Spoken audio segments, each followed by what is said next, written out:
In another blow to Canada-U.S. relations, the Trump administration says it's suspending a cross-border defense advisory board. In a series of tweets, U.S. Under Secretary of War Elbridge Colby said, "Unfortunately, Canada has failed to make credible progress on its defense commitments." He went on to say we can no longer avoid the gaps between the rhetoric and reality, while linking to a transcript of Prime Minister Mark Carney's headline-making Davos speech from January. The Prime Minister downplayed the move by the U.S. today. I wouldn't overplay, I mean, it has a long heritage, but I wouldn't overplay the importance of this. Where we have many aspects of very close defense cooperation with the United States, but we will also be cooperating with other partners and diversifying our defense cooperation. For more on this, I'm joined now by retired Canadian Armed Forces Lieutenant General Andrew Leslie. He also previously served as Chief Government Whip under Prime Minister Justin Trudeau. Nice to see you, sir. Thanks for coming on. Thanks for having me on, JP. So the Americans are pausing participation in this permanent joint board of defense. What does that mean for continental defense? Should Canadians be concerned about this body being, effectively dormant now? Well, it has a proud history. It was formed in 1940 between President Roosevelt and Mackenzie King. And it's had over 250 meetings in its history, usually 2 to 3 times a year, where there's an exchange of ideas. There's various experts, and it's an area where there's a good interaction and meld of ideas so that no surprises occur. Of note, when it was first formed, it was responsible for coordinating the vast amounts of support that Canada gave to the United States and Great Britain in terms of the production of war material. Tens of thousands of tanks, hundreds of thousands of trucks, tens of thousands of aircraft, ships, and the list goes on. Over time, its value essentially has been maintained, but the impact has been diminished. And my grandfather, ironically enough, was the chair of the Permanent Joint Board on Defense for over 20 years. Wow. He was a retired general. He used to command the Army.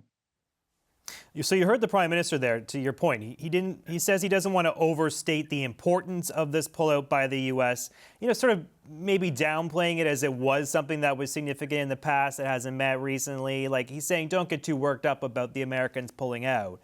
Do you agree with that assessment? Is this something that Canadians should just kind of shrug their shoulders about, or is there something more profound here? Well, its value is not extraordinarily high right now, and that's for sure. But it's a good forum in which to exchange ideas, and really good work has been done there over the various decades since its formation back in 1940. But it's not a make or break issue. And I think it's actually quite childish and immature of the Americans to want to suddenly shut it down just because they have the tiff. And by the way, if the Secretary of War in the United States doesn't think that Canada is getting serious about defense, I'd just like to rhyme off a bunch of things that have happened in the last couple of months. So, new small arms for the Army, new 155 artillery ammunition production, 20% pay raise, new jets for transport of a variety of goods and services, new naval systems, new radars from Australia for the North. Subs are almost ready to announce, and I could go on. And all that has happened in less than a year. So, quite frankly, if they want to take their marbles home and behave like spoiled children, oh well.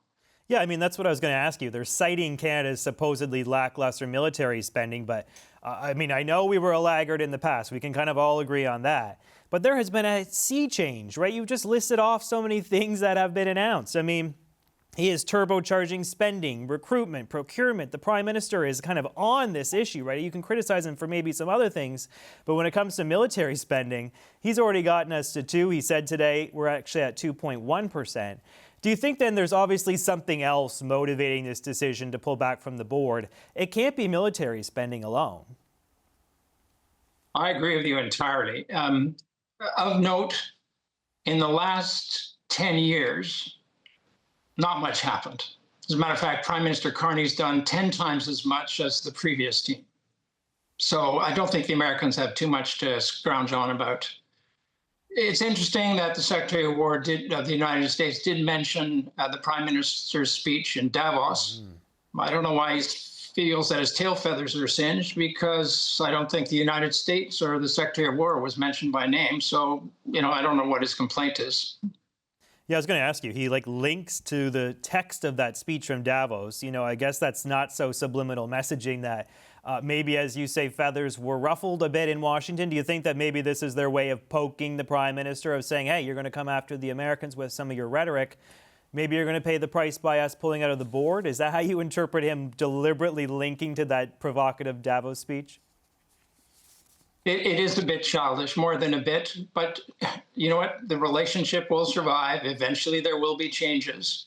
I'm sure eventually the board will be reestablished, and probably because of the increasing dangers internationally and the need to work more closely with our closest friend and neighbor, it'll be completely reinvigorated and do more good work. And who knows, maybe a granddaughter of mine will be able to chair it in the future. I love that. We obviously have been talking about jet purchases, the F-35, that American-built aircraft. That's something that Ottawa is weighing, considering whether to go with them or to go with a European-manufactured one or European-backed one, the Saab machine coming out of Sweden. Do you think that this is potentially some sort of strategy to put more leverage to squeeze Canada when it comes to the fighter jets? We know that the U.S. ambassador to Canada, P. Huckstra, talks about the F-35s a lot. The Americans want us to buy that jet. Is this something that could be coming about now as a result? There might well be some linkage. Once again, I stand by my original opinion that this is really just, childish behavior, like schoolyard behavior. Can't get your own way, so you have a little temper tantrum off in the corner.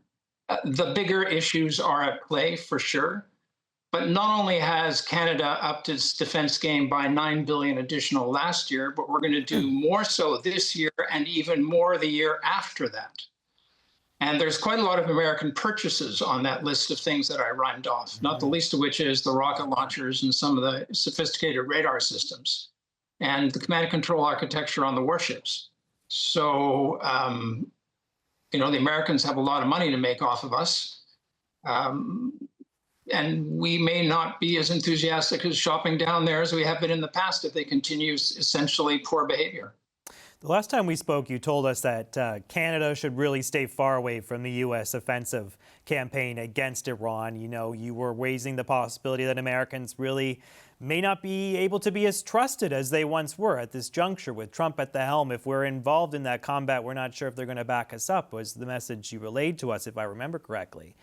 What do you make of what this board decision what does that tell us about the state of the Canada-U.S. relationship when it comes to military matters, or maybe more broadly, that they would even consider pulling out from something that has been around for generations and, based on what you've told us, has served us well in the past on both sides? This is a purely political decision. It wasn't informed by any senior officers in the U.S. Armed Forces. And by the way, personally, I trust the U.S. military. I do. I've served alongside them. I've had the pleasure of working with them. I've had the pleasure of having some of them work for me, and they're nothing less than superb. And they will have our backs if they have the authority to do so. The issue is political.